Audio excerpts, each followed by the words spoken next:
Nous sommes de retour en direct sur le plateau de TV Finance pour cette dernière édition de la semaine de votre quotidienne consacrée à l'actualité des marchés financiers. Et désormais, comme annoncé, j'ai le plaisir de retrouver en chair et en os Antoine Quesada. Bonjour Antoine. Bonjour Antoine. Merci beaucoup Antoine d'être avec nous ce matin dans les studios de TV Finance. Antoine Quesada, vous êtes trader, formateur et coach chez AQTS.fr. Avant de rentrer dans l'analyse du CAC 40, vous êtes également venu pour nous présenter votre premier livre qui s'appelle Les oscillateurs et leurs divergences, qui fait partie de la collection des essentiels de la FAT. La FAT, c'est l'Association française des analystes techniques, et c'est publié aux éditions JDH Éditions. Et je profite de cette petite introduction pour rappeler à nos téléspectateurs, au marché financier, que c'est le premier livre français consacré aux divergences. Absolument. Bravo. C'est un atout.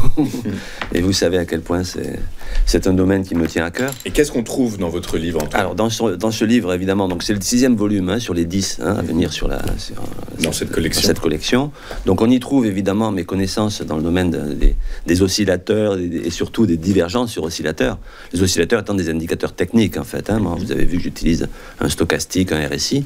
Et donc, ce qu'on y trouve, mis à part l'explication de ma démarche qui m'a amené à travailler d'une façon assez originale, parce qu'en fait, tout le monde a entendu parler de divergence. Ma façon de les travailler est assez particulière, en ce sens qu'elle associe d'autres éléments, bien entendu. Et bien, ce qu'on y trouve, évidemment, c'est ma vision des choses, c'est mon explication pédagogique, puisque vous le savez, je suis formateur aussi, vous l'avez dit.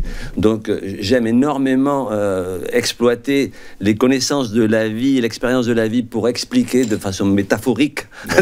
Effectivement, je laisse nos téléspectateurs le découvrir, mais il y a beaucoup d'anecdotes. Il y a des anecdotes personnelles. Vous nous expliquez comment est-ce que vous avez été amené à l'analyse technique, et puis vous faites effectivement des petites comparaisons, des métaphores, des analogies avec la vie, des analogies assez intéressantes. Effectivement, je n'en dévoilerai aucune, mais c'est croustillant en tout cas. Oui, il y a des exemples aussi, surtout. Donc au-delà de ça, il y a aussi des exemples sur lesquels vous vous appuyez pour expliquer votre méthode. Tout à fait. Il y a une cinquantaine de graphiques qui sont expliqués, avec évidemment des points d'entrée, des validations, etc. Donc des graphiques essentiellement sur des valeurs françaises pour la plupart, mais pas que. Il y a aussi le CAC 40, des actions, et des graphiques relativement récents sur des indices également. Donc voilà, c'est à la fois pédagogique, bien entendu. Alors, il y a des éléments de ma méthode qu'il faudrait apprendre en formation, bien entendu, mais à la lecture de ce livre, on va comprendre énormément de choses.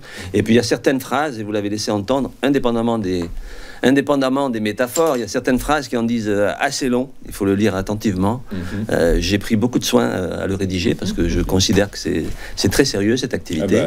Oui, évidemment, c'est sûr. Et voilà, donc ça se veut pédagogique, comme je l'ai dit, instructif. Et tout à la fois abordable, en fait. Et tout à fait abordable. C'est pas technique comme on pourrait le croire, en fait. Absolument, c'est parce que, justement, comme je l'écris d'ailleurs dans le livre, les métaphores que j'utilise, ce ne sont pas des conséquences de ce que j'ai appris techniquement. Je dirais que c'est vraiment le reflet de la vie qui m'a poussé. C'est votre expérience, tout à fait, votre empirisme. Complètement.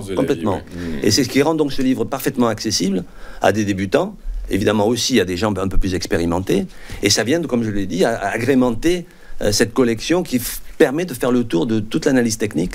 Et pour ceux qui seraient tentés par la suite d'avoir les 10 volumes, je pense qu'ils sont bien équipés pour faire plein de choses sur le marché. Peut-être celui-là, c'est déjà pas mal, les oscillateurs et leurs divergences. Celui-là est essentiel, vous en doutez. Mais celui-là est primordial. Ce sont les essentiels de la FAT. Exactement, mais donc je vous invite effectivement, si vous êtes intéressé par l'analyse technique, le trading, à vous procurer ce livre, Les oscillateurs et leurs divergences. C'est donc le sixième volume de cette collection Les essentiels de la FAT aux éditions JDH Éditions. Bravo Antoine, en tout cas, pour ce premier livre. Je suis très content pour vous. Antoine, on va basculer sur l'analyse du CAC 40. Alors, c'est toute la difficulté, justement, de l'analyse technique et des informations que l'on peut avoir à droite à gauche, puisque si on se référait au futur, le CAC 40 devait évoluer en baisse. En baisse symbolique, mais en baisse quand même ce matin. Que nenni, ce matin, là, à l'heure à laquelle on se parle, plus 0,27%, 7762 points. Évidemment tiré toujours par le haut par les mesures de relance en Chine. Évidemment, dans le détail, c'est le luxe qui caracole en tête de l'indice phare parisien, aidé par STMicroelectronics, les valeurs tech, qui profitent également de l'appel d'air fait par Micron Technologies aux États-Unis. Résultat, est-ce que l'on peut s'autoriser franchement à regarder vers le haut, et quels sont les nouveaux objectifs que vous pouvez nous communiquer? La semaine dernière, déjà, je vous parlais d'une divergence haussière. D'ailleurs, le graphique va me donner toutes les raisons d'expliquer en partie l'utilisation des divergences sur la méthode. Alors là, vous avez le graphique hebdo, on va passer assez rapidement. Bon, le fameux rebond sur les 7000 points, qui était un point bas supporté par une grande oblique haussière, avec une étoile du matin. Une étoile du matin, je sais que ça va vous faire sourire, une étoile du matin qui impliquait le fait qu'au terme de cette baisse, il y avait une bonne probabilité que l'on reparte vers le haut. Bon, c'est ce qui a été produit. Le CAC a fait 50% de retracement de toute la partie baissière depuis ses plus hauts historiques. Bon, voilà. On va passer rapidement alors, pas en journalier, mais en chandelier de 2 jours, comme déjà la semaine dernière. Et pourquoi j'ai choisi ?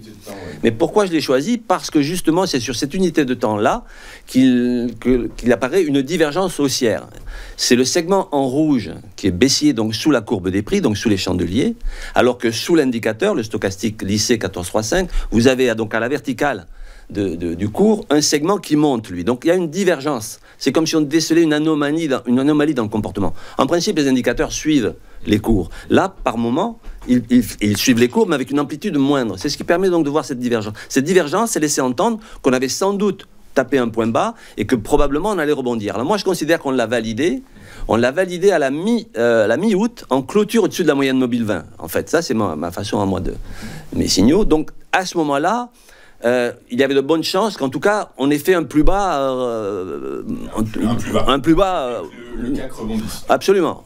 Pas forcément pour aller faire des plus hauts historiques à nouveau, mais en tout cas un gros support sur un plus bas. Donc cette divergence, en plus sur un appui, vous avez vu sur l'oblique haussière, cette divergence haussière, donc classique, de retournement, elle a boosté le cours vers le haut. Donc validé à la mi-août, comme je viens de vous le dire.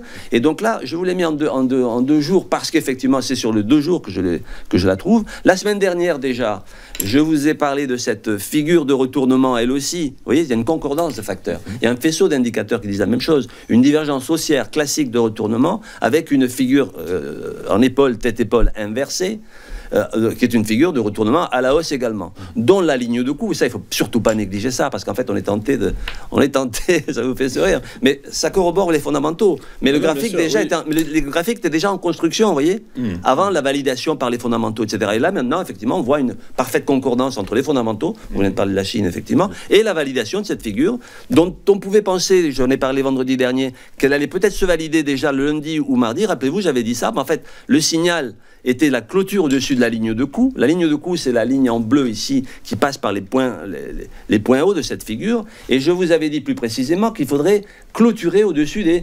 7693 points qui correspondent au plus haut récent.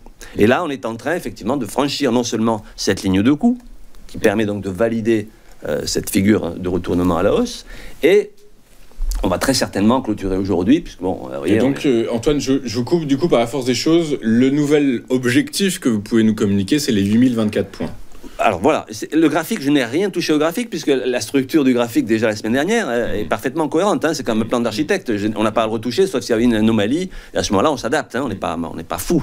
Mais là, pour le moment, le marché, enfin la figure, enfin, le tracé est parfaitement le même. Donc, pour répondre à votre question, cette figure chartiste, elle a l'avantage. À quoi elle sert, la figure chartiste? Pas seulement à savoir que ça va monter, c'est à nous donner des objectifs théoriques, parce qu'ils ne sont jamais certains. Mais bien entendu, plus vous avez de faisceaux concordants, et c'est ça l'intérêt d'une méthode d'analyse technique, plus ça renforce la probabilité d'atteindre ces objectifs. Donc, la figure chartiste en elle-même, elle aurait comme potentiel théorique les 8356 points, ça c'est 100%. Moi, dans le contexte actuel, je considère qu'en clôturant, et c'est le cas certainement aujourd'hui, au-dessus de ces 7693 points, on valide donc la figure, et on a une très forte probabilité d'aller atteindre à minima les 50% du potentiel. 50% de potentiel, mais c'est la ligne en pointillé verte qui est ici, qui était déjà tracée la semaine dernière et qui est du 8024 points. Donc pour faire simple, les 8000 points dont on avait déjà parlé la semaine dernière, qui reste un objectif qui, à mon sens, devient très probable. 7693, vous dites donc il faudrait que le CAC recule en fait. Non,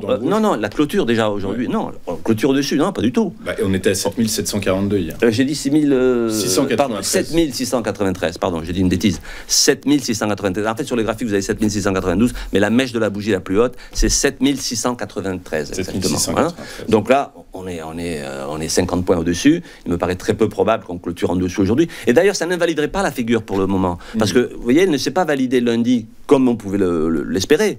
Elle se valide quelques jours après. Ça ne remet pas du tout en question cette figure chartiste qui est donc une figure de retournement à la hausse. Oui, très clairement. Et puis, de toute façon, fondamentalement, il n'y a pas vraiment de raison à part des prises de bénéfices, peut-être, parce que les indices américains évoluent sur des plus hauts historiques. Oui, bien entendu. On peut peut-être s'attendre à ça, mais fondamentalement, les mesures de relance chinoise annoncées par le Politburo hier étaient ce que toute la communauté financière attendait. Du coup, par la force des choses, on devrait plutôt, selon toute vraisemblance, aller tirer vers le haut plutôt que vers le bas. En principe, oui. Et je vous dis, même s'il y avait des prises de bénéfices, et ce qui n'est pas du tout impossible, cette figure ne va pas aller à l'objectif comme ça. Elle s'est faite, vous voyez, à partir... si on regarde l'amplitude temporelle entre le début et la fin, il s'est passé plus de 2 mois. Donc on pourrait atteindre les 100% au bout de 2 mois. Ou allez, on va donner quelques semaines pour atteindre les 8100. Quelques semaines. Eh bien écoutez, on vous retrouvera la semaine prochaine, si j'ai bien compris, de toute façon en plateau. Absolument. On commentera les évolutions de cette fin de semaine et de la semaine prochaine, avec donc cet objectif des 8024 points que l'on peut raisonnablement, vraisemblablement avoir en tête. Absolument, je pense. Une bonne probabilité, tout à fait. Écoutez, merci Antoine. Je rappelle que vous avez écrit Les oscillateurs et leurs divergences.